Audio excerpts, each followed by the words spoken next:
Hello students, स्वागत है आप सभी का अपने यूट्यूब चैनल जैकपुर पे। देखिए, आज के इस वीडियोज़ में जो हम इम्पोर्टेंट क्वेश्चंस को लेकर आए हैं आप लोगों के लिए, क्लास 10th वालों के लिए। और जो आपका एग्ज़ाम होने वाला है सब्जेक्टिव और ऑब्जेक्टिव दोनों के लिए इम्पोर्टेंट होगा। इसके पहले भी मैंने एक पार्ट आप लोगों के लिए बना दिया है, ठीक है। एक पार्ट हमने पहले भी आप लोगों के लिए बना दिया है। अगर वो वाला वीडियोज़ नहीं देखे हैं तो जाकर देख लीजिए, डिस्क्रिप्शन में उसका लिंक दे देंगे, वहाँ से आप देख सकते हैं, ठीक है ना। पार्ट 1 इसका ज़रूर देखिए, वहाँ पे मैंने रैखिक समीकरण वाला बताया है, कौन सी रेखा प्रतिच्छेद करती है, कौन समानांतर होगी, है ना, कौन समरूप होगी। तो इस तरह के सवाल आप देखे होंगे, मॉडल सेट में भी बार बार पूछा जा रहा है, ठीक है। तो ये ज़रूरी नहीं कि मॉडल सेट में एक ही क्वेश्चन आपको पलट के भी पूछ सकता है, इसलिए आप लोग पूरा बेसिक क्लियर रखेंगे।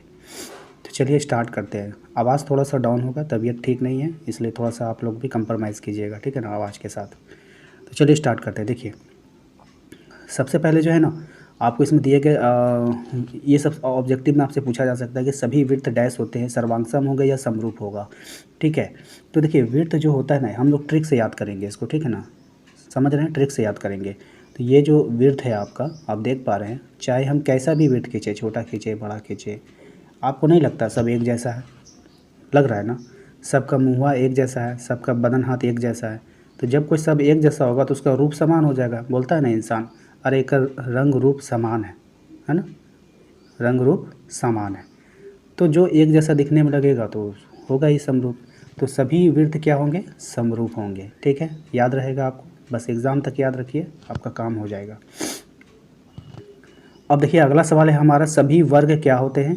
तो देखिए, सभी वर्ग भी समरूप होगा। काहे होगा? देखिए, वर्ग का जानते हैं, प्रत्येक भुजा आपस में बराबर होता है, ठीक है। कोई भी छोटा ऐसा नहीं है। देखिए, अगर हमने दो वर्ग बनाए, ऐसा एक को लंबा कर दिया और एक को ऐसे कर दिया, तो ये वर्ग नहीं होगा। वर्ग ऐसा वाला होगा जिसका चारों भुजा बराबर होता है।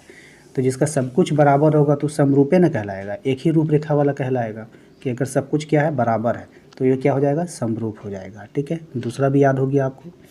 तीसरा देखिए, तीसरा में कह रहा है कि सभी डैश त्रिभुज समरूप होंगे।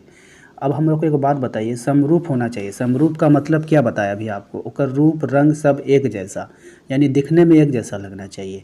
तो इस त्रिभुज में तो तीन ठो भुजा होता है। तो यहाँ पे इसमें कह रहा है कि समद्विबाहु होगा कि समबाहु होगा।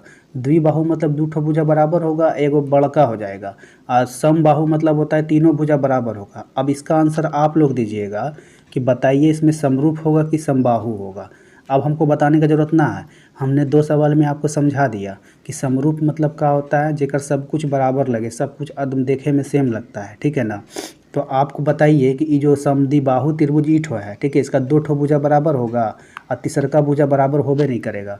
और समबाहु का मतलब होता है कि तीनों भुजा बराबर होगा। तो आप हमको कमेंट कर कर बताइए कि 3 नंबर में आप समरूप भरिएगा, समद्विबाहु भरिएगा कि समबाहु भरिएगा, ठीक है, ठीक है ना। तो समरूप होने के लिए क्या चाहिए? होकर सब चीज़ बराबर होना चाहिए, ठीक है ना। तो आप हमको कमेंट कर कर बता दीजिए जल्दी सा कि 3 नंबर में समद्विबाहु होगा कि समबाहु होगा। हम चौथा नंबर पे आते हैं। चौथा नंबर में कह रहा है कि भुजाओं की समान संख्या वाले दो बहुभुज समरूप होते हैं यदि उनके संगत कोण क्या होगा, ठीक है, और उनकी संगत भुजाएं। अब देखिए, इसको समझा देते हैं आप लोगों को, भूलिएगा नहीं, ठीक है। संगत जब कोई समरूप होगा ना, तो संगत कोण जो होता है होकर, ये देखिए, इस संगत मान लीजिए दो ठो त्रिभुज है, ठीक है, एक संगत अगर समरूप होगा ना, तो इस संगत कोण ई कोण एकरा बराबर हो जाएगा, ई कोण एकरा बराबर हो जाएगा, ई कोण एकरा बराबर हो जाएगा। तो इस संगत कोण बराबर हो जाता है, पहला बात तो यहाँ पे बराबर भराएगा।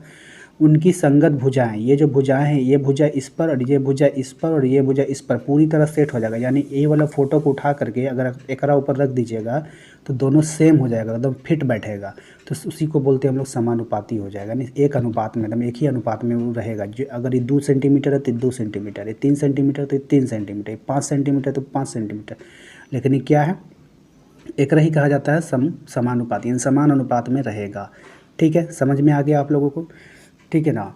अब देखते हैं 2 नंबर सवाल, देखिए ध्यान से। 2 नंबर सवाल में कह रहा है कि सभी वृत्त होते हैं, क्या होते हैं? सर्वांगसम या समरूप, ठीक है। अभी हमने ऊपर याद किया था, सभी वृत्त क्या हो जाएगा? समरूप, ठीक है। सभी वर्ग क्या होता है? समरूप। कौन से दो त्रिभुज समरूप होते हैं? तो कौन से दो त्रिभुज जो है वो समरूप होगा बताइए। अभी हमने फ़ोटो बनाकर आपसे पूछा था, अगर हम यहाँ पे बता देंगे ना तो आंसर उसका लीक हो जाएगा 3 नंबर वाले का। तो इसीलिए इसका आप उसका भी वही सेम ही जवाब है, तो आप इसका अगर आंसर दे दिए 3 नंबर को तो इसका भी आंसर आप दे दीजिएगा, ठीक है ना। अब देखते हैं, अब आ जाते हैं इसमें दो वृत्तों की त्रिज्याएं। यहाँ पे एक इम्पोर्टेंट, दो वृत्तों की त्रिज्या 1 सेंटीमीटर 2 सेंटीमीटर, बताइए वृत्त समरूप है या बताइए वृत्त जो है ना वो समरूप है या नहीं। इस सवाल में थोड़ा बहुत आप लोग सोच रहे होंगे कि क्या इसका आंसर होगा, ठीक है। दो वृत्तों की त्रिज्याएं हैं, दो वृत्त है, एक वृत्त का त्रिज्या 1 सेंटीमीटर है, एक वृत्त का त्रिज्या है 2 सेंटीमीटर, यानी थोड़ा बड़ा हो जाएगा। बताएं वृत्त समरूप है नहीं। अब आप लोग सोच रहे होंगे कि समरूप इसका है हुआ, अरे पागल, देखो यहाँ पर हमने पहले ही पढ़ा दिया था, ठीक है। सभी वृत्त क्या होते हैं, समरूप होते हैं। तो अब ओकर त्रिज्या में ध्यान देना ही नहीं कि त्रिज्या कितना पूछ रहा है, यहाँ जब बोल दिया एक ही बार में कि सभी वृत्त क्या होगा, समरूप होगा, तो बस बात ख़त्म है। तो इतना सा आप लोगों को याद रखना है। चलिए ठीक है, मिलेंगे इसके अगले पार्ट में। पहला पार्ट अगर आप लोगों ने नहीं देखा है तो जाकर डिस्क्रिप्शन में लिंक दे दिए हैं, जाकर देख लीजिएगा, ठीक है।